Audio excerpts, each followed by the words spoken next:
looks like a normal medical scene, but it isn't. It's atomic energy at work, as a blessing. And this looks like what it is, devastation due to an atomic blast. Must atomic energy lead only to destruction like this? Or can it be used as it is here, a blessing to mankind? Here is Fred McMurray with an answer to that question. Hello, everybody. I'm Fred McMurray. You have just seen some pictures showing the devastating destruction of atomic energy, and also some pictures showing that atomic energy can be a force for good. And these are just a few of the wonderful and until recently secret motion picture scenes which we are going to show you. Now, I think I'm an average American citizen, like most of you, and when I hear the word atom, I immediately think of the word bomb, which shows you how very little I know about atomic energy. But I've been asked to come here by Father Keller, the founder of the Crystal Movement, and to help him in presenting this film. And so here I am. And now, Father James Keller. Thank you very much, Fred, for being with us. Father, tell me, how did you ever happen to get interested in atomic energy? Well, there's a great story behind that. It's an instance of what one person can do. One day, a man in the atomic energy field dropped in here at our office and said that he'd heard we were going to make 30 pictures, 30 Christopher pictures, to get people of quality into the fields that count. Yours just to make one on atomic energy. And I looked at him. I wondered how we could ever do that. And he didn't pay any attention to my protesting. And he said, well, if you do, if you can show that this power is from God and it can be used for research in medicine and agriculture, industry, and countless other ways, it may have a great effect in benefiting mankind for the future. And he said, if you don't, or some movement like yours doesn't, most of us may be blasted off the face of the earth. Well, he couldn't have put it any stronger, could he? It frightened me at first, but then I got over the shock quickly, and then I saw the tremendous challenge, even to have the smallest, most insignificant part in changing this power from destructive to a constructive force, and use it as God intended it to benefit for mankind. That'd be a thrill. So we started right away to get into it, and I've been fiddling around ever since, trying to get scripts, everything else, and I think we've just about hit it. So we plan not only to do one film, we'd like to do about 2 or 3 films on atomic energy. Well, I think now we ought to get into the picture, bring it to the friends, Fred. This is Hal Gibney. I will act as your guide as we look at these atomic energy pictures which Fred McMurray and Father Keller just spoke to you about. You are now looking at scientists at work at a most vital function in atomic energy, the production of what is known as radioactive materials. It looks big and confusing and kind of complicated, doesn't it? Well, for the average person not steeped in scientific knowledge, it is complicated. But we don't intend in these pictures to try to explain the miracle of atomic energy. We hope to show only how this God-given force can be used as a blessing. For example, let us look in on a famous cancer research hospital and get a close look at atomic energy working as a benefit for mankind. This girl is suffering from one of mankind's most dreaded diseases, cancer. She has cancer of the thyroid gland. A few years ago, this would have meant her case was hopeless unless radical surgery was used. This glass looks like it has plain water in it, but actually it contains hope. Hope in the form of a radioactive iodine solution. Most people know that iodine is used in treating thyroid, but let's explain where this radioactive business comes in. By splitting the atoms of iodine, you get the radioactive iodine solution the girl is drinking. Here we see the young lady on the examination table. Suppose instead of the radioactive solution she had swallowed, a tiny wristwatch. If you could listen closely enough, you could hear it ticking in her throat. The little bit of atomic energy in that solution starts sending out signals from her throat in somewhat the same way as the ticking of the watch. The apparatus suspended above her neck is picking up the so-called ticking. So the radioactive solution produced by atomic study is helping the doctor in his efforts to help the girl. You can imagine how thrilled she is to know that there is one more ray of hope for her. let us look at the many places in America where, for many years, thousands have worked in the field of atomic energy. Here's the main headquarters of the Atomic Energy Commission in Washington, D.C. Branching out from this central headquarters is a vast network of projects. This is the Brookhaven National Laboratory in Upton, New York, where one of our greatest atomic furnaces is located. At the Hanford Works in the state of Washington, a tremendous program in health physics is underway. And this is the Plant Industry Station at Beltsville, Maryland. They're using atomic energy to learn more about growth and nutrition of plants. In Schenectady, New York, at the Knowles Atomic Power Laboratory, scientists are studying how atomic energy can be used for power. Here is Oak Ridge Laboratory, where the radioactive iodine came from that brought the smile of hope to our girl in the first scenes. At the University of California in Los Angeles, there is an important project. In the deserts of New Mexico at Los Alamos, there is another. And at New Brunswick, New Jersey, still another. In Idaho, there is an important atomic energy testing station. Finally, there is the Argonne National Laboratory in Chicago. While we are here, let us go inside and see a remarkable example of the ingenuity which man has utilized in dealing with the potentially dangerous forces of atomic energy.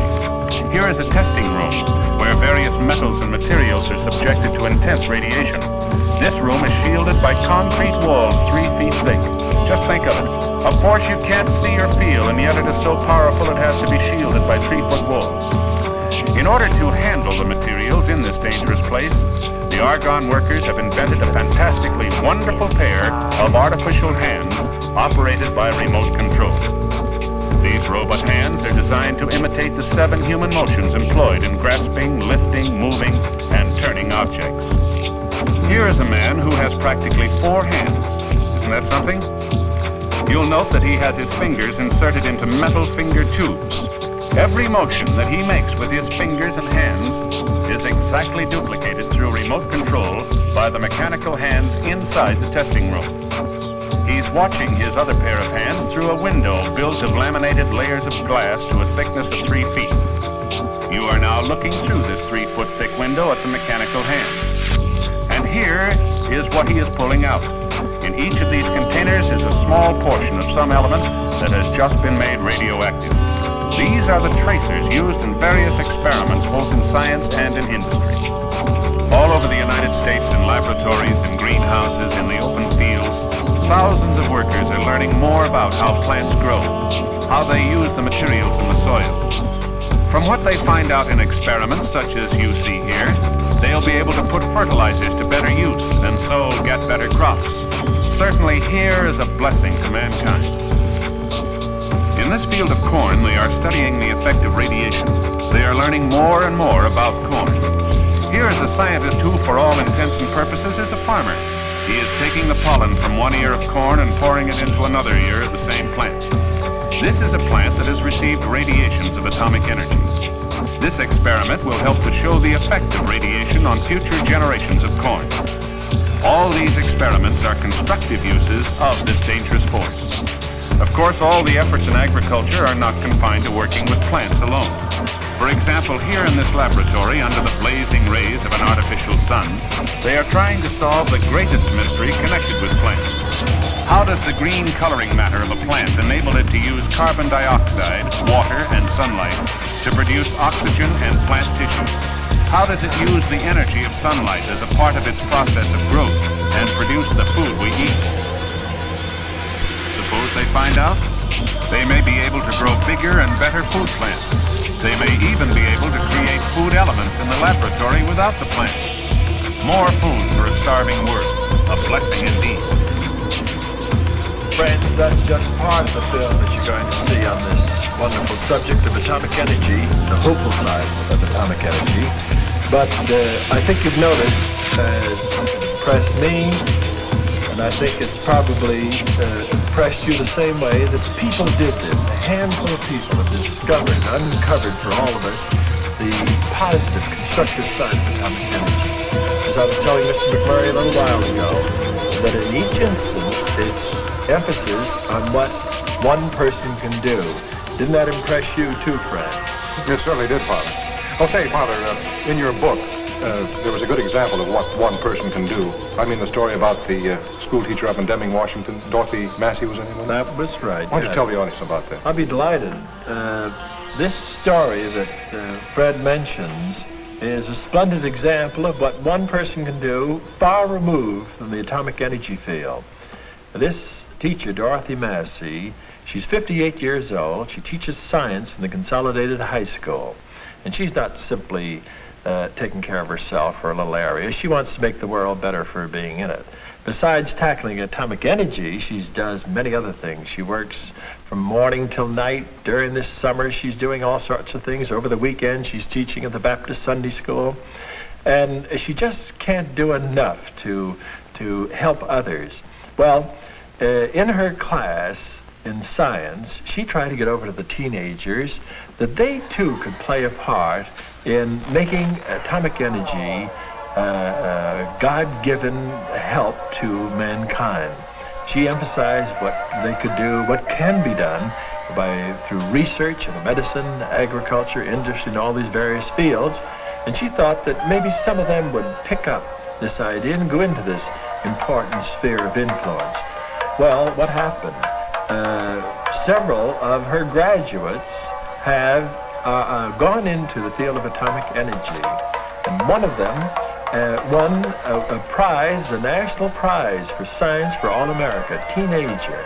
And they told me when I was at the Atomic Energy Commission in Washington that this young lad may be one of the great scientists of America in the future. Why? Because not only does he have a disposition towards science, but above that, he has a spiritual sense that's going to restrain it and use it for the advantage of mankind. Dorothy Massey has given a heartening example to all of us.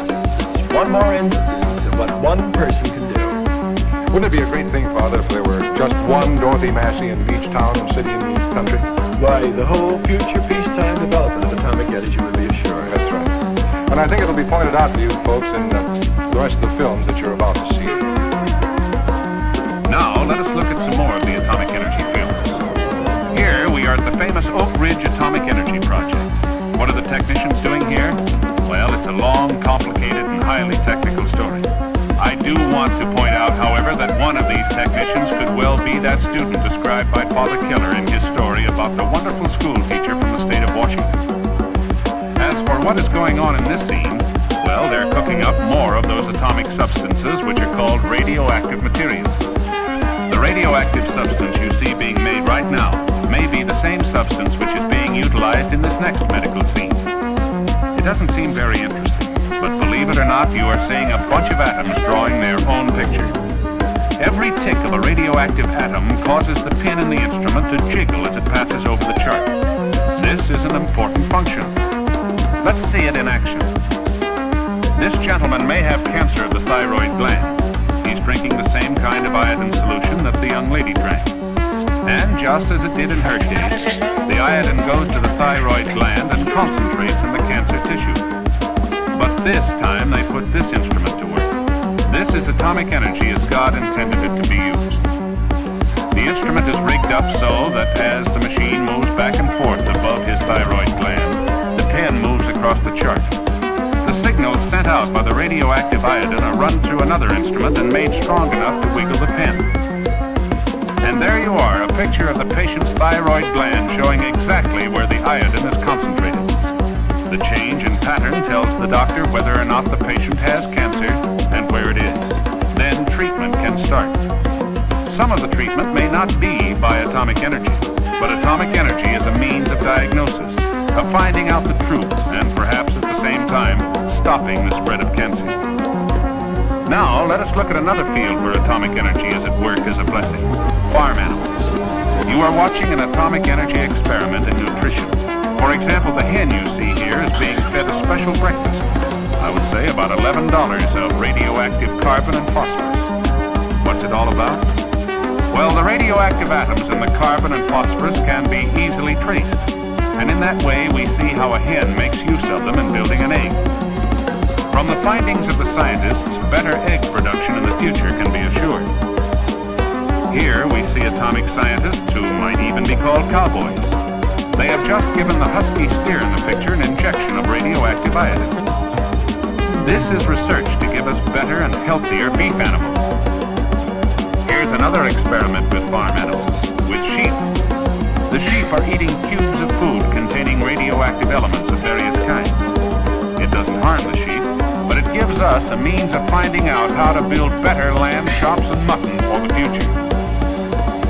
Now let us look at another scene of atomic energy at work as a possible lifesaver. This time we are going to look at a radioactive substance called gallium.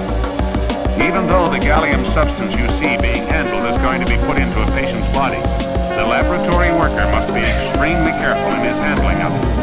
After all, he handles the stuff day in and day out, and he must be careful not to come into too close contact with it. That is why it is shielded by thick bricks, and why he handles it at the end of a piece of twine. When this man was brought to the Cancer Research Hospital, his case was extremely serious. He had a cancer of the chest. It was spreading in spite of all ordinary treatment. His condition finally came to the attention of one of the 22 Southern medical schools that cooperate with the Atomic Energy Commission's Oak Ridge Institute of Nuclear Studies in operating this hospital. He readily agreed to being given an experimental shot of radioactive gallium. The doctors want to know if the powerful rays from this element being dripped into the man's blood will help this type of cancer. There it goes. Drip, drip, drip. Every drop is a soldier in a new kind of army. An army that is fighting with God against the forces of disease. This man needs all the help he can get from those little particles of radioactive gallium. Week after week, this battle went on. Now let us see the results. You might think the patient is worse because he's on the operating table. Actually, this is another step in his fight against cancer, the fight in which he now has an ally in atomic energy. Thanks to the signals the gallium sends out, the doctors have been able to pinpoint the cancer. This man has leukemia. His body is not manufacturing enough red blood cells. Up until lately, this disease has been almost always fatal. Now, thanks to atomic energy, it can be detected a lot earlier. The earlier they start treating it, the more hope of a cure.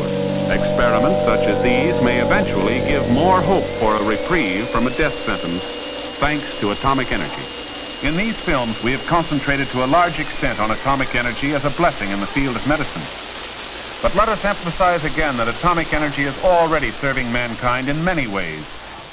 For example, already atomic energy is being used to measure engine wear under different lubrication conditions, and thus to develop new engine oils, to study how corrosion occurs, for example, in telephone poles, and thus to develop ways of preventing it, to study the process by which gasoline may be produced synthetically from coal and oil, and thus to find ways of improving it, to propel ships at sea with plants powered by atomic energy, to study tire wear and thus to develop better tires, and to study nutritional deficiencies in humans and animals and find ways to correct them.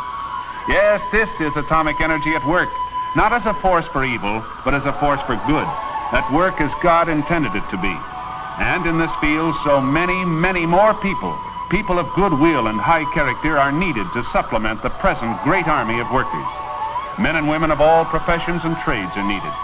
To name a few, plant guards and security police, radiologists, both men and women, statisticians to handle scientific data, both men and women with executive ability, file clerks like this young lady, plant engineers, construction workers for new projects, nuclear scientists of many fields, biochemists are needed too, and meteorologists to get atmospheric data. Yes, as you have seen by these pictures, atomic energy can be a blessing. Friends, the film you've just seen shows very clearly the tremendous power for good